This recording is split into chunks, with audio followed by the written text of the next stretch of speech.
you can count on us. This is 7 News Good Morning Fort Sill. Well, good morning for us here at the TV station and for you guys out there. We got another week of military news coming at you this week. We do quite a few events coming up. Really important ones this week. Really important ones, obviously, with the 9/11 24th anniversary coming up of that, and a number of events. But let's go ahead and take it. So this weekend was actually really nice. Really nice. Weather-wise. Ulysses, what are we looking at moving forward into this week? Well, when it comes to this week, it's going to be, we're going to see more of those summer-like temperatures making a return across the area. So, yeah, the weekend was pretty good. I think really the only bump on the road we had was Saturday morning, where we dealt with a little bit of the showers across the area in the early going. But after that, things cleared out. 85 degrees for yesterday's high, 57 degrees for the low. But normal temperatures, 91, 66. And we're going to make our way back into the 90s later on this week. So enjoy a little bit of the taste of fall we've been dealing with, say, the last 2 weeks or so. But looking at our Cameron University Tower Cam and line, overall things are looking good right now. For your morning PT forecast in Fort Sill, 59 degrees, calm winds, 1 degree cooler from this time yesterday. 712 is the sunrise. And as we look here at those temperatures, we're pretty much hovering right around that 60-degree mark. We'll start seeing our temperatures warming up into those middle 60s here by the time we get towards the 9 a.m. hour. And we'll see those temperatures top out in the mid 80s. And really today will be the last day we'll be actually below average across Texoma. We'll talk more about those warming temperatures and that. Will that include any rain chances? I'll have all those details coming up. Let's take a look at your top military stories. So this week marks a month since President Donald Trump deployed the Washington, D.C. National Guard. Trump says he has similar ideas for other cities, including Chicago. Meanwhile, in California, a judge says he broke the law when he sent Guard members and Marines to Los Angeles earlier this year. Amy Kiley reports on why the next few days could be pivotal. Chicago is a very dangerous place. It's really destructive, the casual kind of slandering of the city. President Donald Trump says he expects to decide on a course of action for Chicago today or tomorrow. He's threatening to send in National Guard troops, citing violent crime and illegal immigration. We could solve Chicago very quickly. The White House says it's been moving immigration enforcement personnel into the city. Advocates report immigrant detentions there over the weekend. A man who's been selling flowers on this corner for months and months and months was picked up. White House officials say how Chicago residents respond to immigration raids could determine whether Trump sends in troops. But he's backing off his social media post that says, quote, Chicago about to find out why it's called the Department of War. It would be an illegal order to declare war on a major city, any city within the United States, by the President of the United States. Illinois Democrats say war rhetoric is inflammatory and a National Guard deployment wouldn't help crime. Instead, several suggest federal partnerships to reduce gun violence and hire more police officers. We spent more money in Los Angeles putting the National Guard there than it cost to hire 2,000 Chicago police officers. And instead, he cut $820 million in anti-violence programs. We're going in the opposite direction. I'm Amy Kiley reporting.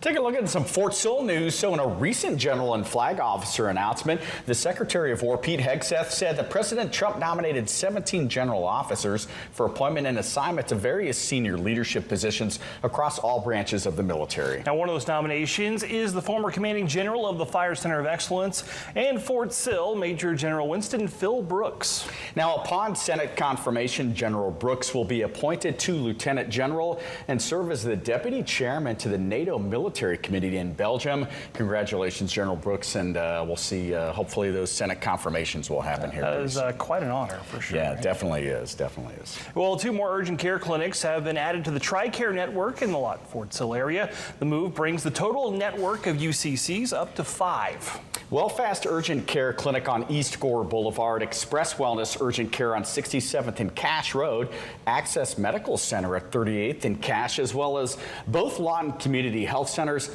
will now fall under the TRICARE network. Now, this primarily involves active duty family members, retirees, and their families who do not require a referral for an off-post UCC visit. Active duty service members are not authorized to receive care at local area urgent care clinics and must receive care at their enrolled military treatment facility. Now, it's also important to note that if you visit a non-network UCC, you may receive a bill, as the visit will not be covered by TRICARE. Well, Fort Sill is gearing up for their Black Start exercise this So week. we've been talking about this for a little while now, and it's happening this Wednesday. Fort Sill will be testing emergency power and readiness systems across the installation. Black Start's really important for us. It's a DoD, Department of Defense mandated event where we are going to shut the lights off for 8 hours from 0400 to noon on the 10th of September. This allows us to see ourselves at how we can operate without electricity, what our backup energy looks like, and then how we can manage energy independence and energy resilience across the installation. Well, we're coming up on 24 years since the attack on 9/11, and each year people across the country hold remembrance events in a variety of ways. So Fort Sill hosts an annual 9/11 Remembrance Ceremony and Run. Fort Sill Special Events Coordinator Ethan Briner tells us what you can expect during this Thursday special event. We'll kick off at 7:40 in the morning at McNair Hall. Followed by at 8:05 we will kick off our 4-mile run. It is open to the public. It is completely free. We welcome everyone to come out and take part. We have brigades and battalions and platoons, international soldiers all running in it, and it's just a way to remind people there's a lot of our soldiers that are currently active. They weren't even born when this happened, and it's a way for them to learn the history, honor those that lost their lives, both our service members and our first responders. This changed our country, and we never, ever, ever want to forget. So we'll actually be out covering this event on Thursday. They will have a 4-mile run or ruck as well as a 1-mile run or walk. Check-ins at 7 in the morning in front of McNair Hall with the ceremony at 7:40 just prior to the start of the run at 8:05. The event is free and open to the public, though. If you do want a t-shirt, medal, and bib, you must register either online or at sill.armymwr.com or at Building 4700, the Building 4700 Welcome Center, room 151N. The cost for that is $35. Shepherd Air Force Base is hosting a 9/11 remembrance ceremony as well this week. That ceremony will be held Thursday at 7 o'clock in the morning at the base flagpole by Building 400. Shepherd leaders will honor the lives lost, the courage shown, and the sacrifices made on that tragic day. This ceremony offers a moment of reflection, remembrance, and unity as we pay tribute to all who were impacted. And looking ahead to your next weekend, Shepherd is teaming up with the Military and Family Readiness Center for the 9/11 Never Forget Shepherd 5K. That event will be held on Saturday at 9 that morning at the Fitness Center. There will be plenty of activities as well as a chance to win prizes. For more information, you can contact the number on your screen. Well, another week of college football is in the books, and the Black Knights of Army produced a spectacular upset of K-State. Coming up on Good Morning Fort Sill, we'll have a recap of Week 2 of Academy football. Investigate TV Plus Weekend, starting September 13th on 7 News. This just in, the town of Velma is being evacuated. Stay connected to the team you trust your way. Get breaking news and investigations here on the 7 News app. Mark, what are you seeing? Right now I'm here at 2nd and F. Instant forecast with real-time alerts here on the First Alert 7 weather app. And stream live on your TV here or watch anytime on your schedule. Download all 3 for free. Stay connected to 7 News wherever you are. Stay connected to the team you trust. Get breaking news and investigations here on the 7 News app. Instant forecast with real-time alerts here on the First Alert 7 weather app. And stream live on your TV. Stay connected to 7 News. Every evening, 7 News, working for you every night at 10. Here's your First Alert forecast with meteorologist Ulysses Garcia. Welcome back, everyone, and looking over our Jackson County Memorial Hospital tower cam analysis. Overall, things are looking good here. You can kind of see a zoomed up view there of the wind cone there, and you can see not really much movement there when it comes to the cone. But overall, we're dealing with those lighter winds here. Temperatures right now upper 50s to 60s, and really more 60s than 50s. Really, the 50s are a little more populated off towards the east. 59 Chickasha, 59 Duncan, 59 Lyon, 64 in Quanah, 62 in Crowell, 65 in Vernon, 62 in Altus. Most of the time, it's usually the other way around, where it's a little bit cooler for our western communities, a little bit milder for our eastern communities. And that's really just because more of the fact that we're starting to deal with a little bit more of an influence of a ridge beginning to make its way into the area. But still, high pressure in control. There's a little short wave off towards the northwest. That's eventually going to start making a little bit more of an impact here as we go into tonight. But overall, we're not really expecting much out of this. If anything, we might just see about a 20% chance of a shower or storm by tonight, and really more clipping our western communities. You can see the model kind of just fizzles it out. As we make our way into tomorrow morning, once again, we'll be relatively quiet, and that's going to carry on as we make our way into your Wednesday. So the chance of severe weather, really just a level 1 Altus, Childress, Elk City, 60-mile-an-hour wind gusts, and also quarter-size hail are the main concerns there. For your morning PT forecast at Fort Sill, temperatures right around 60, warming up into the middle 60s already by 9 a.m. Today we'll top out around 85 degrees, so a little bit warmer. Can't rule out the chance for a shower or storm very late in the day. And as we look at the 7-day forecast, we're going to see those temperatures already into the 90s as early as tomorrow, continuing through the rest of the week.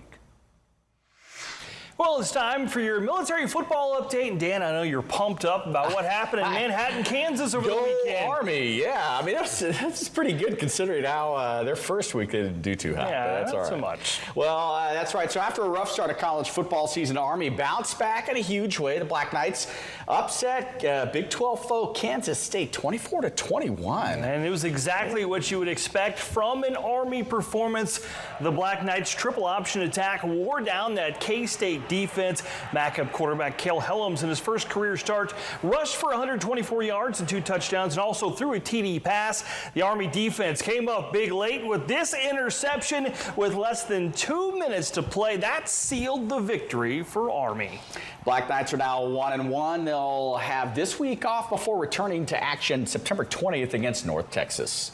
And meanwhile, the Navy is now 2-0. The midshipmen put up some big points in a 38-24 victory over Alabama Birmingham to open up the American Conference play. Yeah, Navy's offense was clicking on all cylinders. The midshipmen racked up over 450 yards, including nearly 300 on the ground. Blake Horvath continues to show why he's one of the best players in the American. He finished with 3 total touchdowns. The midshipmen will make their way to the Sooner State this week for another conference game. They'll face Tulsa Saturday night at 7 o'clock. Now, moving to announcements from the Department of War, the U.S. Army has awarded an Other Transaction Authority agreement to Lockheed Martin Rotary and Mission Systems to advance the Army's Next Generation Command and Control System, also known as NGC-2. Now, that agreement will move forward NGC-2's division-level prototyping and experimentation with the 25th Infantry Division. NGC-2 helps commanders get the data that they need to make better, faster decisions than the enemy amid rapid technological change. Now, the new OTA builds on the Army's recently extended NGC-2 OTA agreement to Team Anduril, which also includes several teamed industry partners.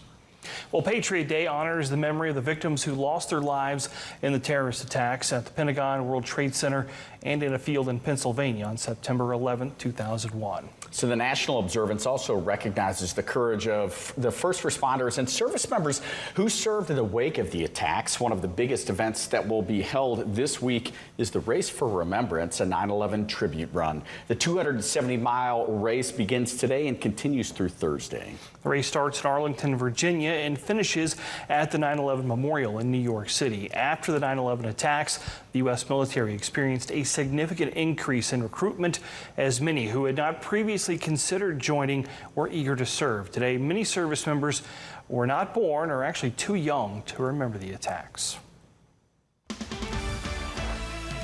Well, the military is deactivating several aircraft soon, and the units who fly them held special ceremonies to honor their legacy. We'll take a closer look when Good Morning Fort Sill returns after the break. Investigate TV Plus Weekend, starting September 13th on 7 News.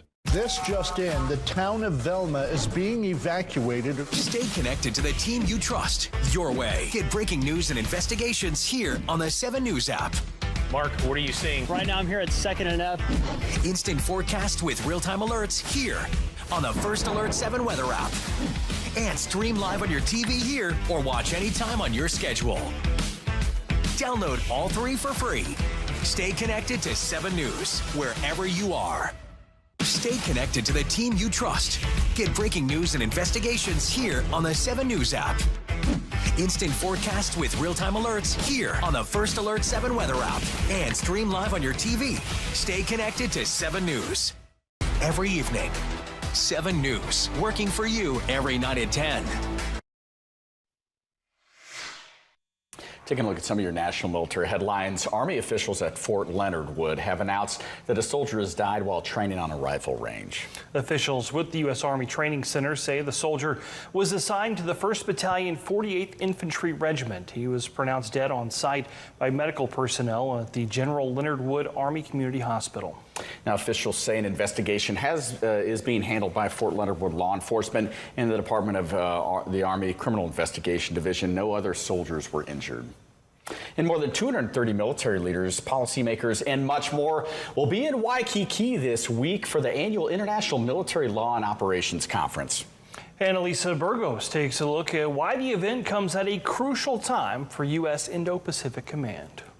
U.S. Indo-Pacific Commander Admiral Sam Paparo, Governor Josh Green, and the President of Palau are joining more than 200 military leaders, policymakers, and scholars from 30 nations this week for the 36th Annual International Military Law and Operations Conference in Waikiki. This year's theme is Peace Through Strength, advancing Indo-Pacific security through legal vigilance and legal diplomacy. No country is above the law, that every country should be subject to the law and has equality before the law, but also the principles that we hold near and dear, and that is believing in the peaceful resolution of disputes. The conference comes amid new technologies, economic pressures, and rising tensions in the Asia Pacific. Last week, Chinese President Xi Jinping met with Russian President Vladimir Putin, North Korea's Kim Jong-un, and other world leaders at a major defense summit in Tianjin and military parade in Beijing, commemorating the 80th anniversary of the end of World War II. The Hawaii backdrop also gives context to the dialogue, with historic sites like Pearl Harbor and Punch Bowl, a stark reminder of the consequences of war and what could happen without diplomacy or deterrence. It recognises that true peace is only possible when nations come together and possess both the will and the capability to stand firm against coercion, intimidation, and aggression. You can catch the full interview on Monday on Hawaii News Now's digital platforms. Well, it's the end of an era for many units across the military as the Department of War continues to draw down forces in order to optimize and downsize the armed forces. So I'm a little sad about this particular story. So one of those units on the chopping block at a particular airframe, so the 924th Fighter Group out of Davis-Monthan Air Force Base in Arizona, they held a formal inactivation ceremony this week. Since 1962, the 924th has been training pilots on the A-10 Thunderbolt II, better known as the Warthog. This weekend's ceremony honored the crews that have flown and maintain this close air support staple. It's a sad time for many, but also a moment of pride. Well, Bravo Company's 7 of the 158th General Support Aviation Battalion out of Kansas City, Missouri, also held a special event to mark their deactivation. The event comes after the Army Reserve Aviation Command has been ordered to deactivate all rotary wing units and assets in accordance with the Army Transformation Initiative. Now, yesterday, pilots took one final formation and flyover before they'll be officially shut down on September 15th. For those who served in the rotary wing, going inactive cuts even deeper. It's a sad day because we know that these folks have been here for 60 years. They flew A-model Chinooks, and now they've been through Bs and Cs and Ds. Now we're up to brand new F models that they've had for a couple of years. But it's all going away. All the helicopters may no longer fly. Veterans say the memories, friendships, and its legacy will live on. Looking at your military feel-good news, a Central Texas energy farm is using bees to help veterans and first responders heal from trauma. Former Marine Steve Jimenez founded Hives for Heroes after discovering the gentle joys of beekeeping. Hives for Heroes is the world's largest organization of beekeepers, serving over 10,000 veterans and first responders daily across the country. When you overcome that fear and you get into a hive, the whole world disappears. For a vet, that might be the trauma of losing somebody. That might be the trauma of taking life. It could just be from being gone. The program also creates real economic opportunities. Beekeepers can earn revenue from honey sales and hive management services. Well, students at the University of South Florida laid thousands of miniature flags to honor the victims of the 9/11 terror attacks. As Ellie Davis explains, the tribute is meant to make sure that they and all their fellow Americans never forget that tragedy.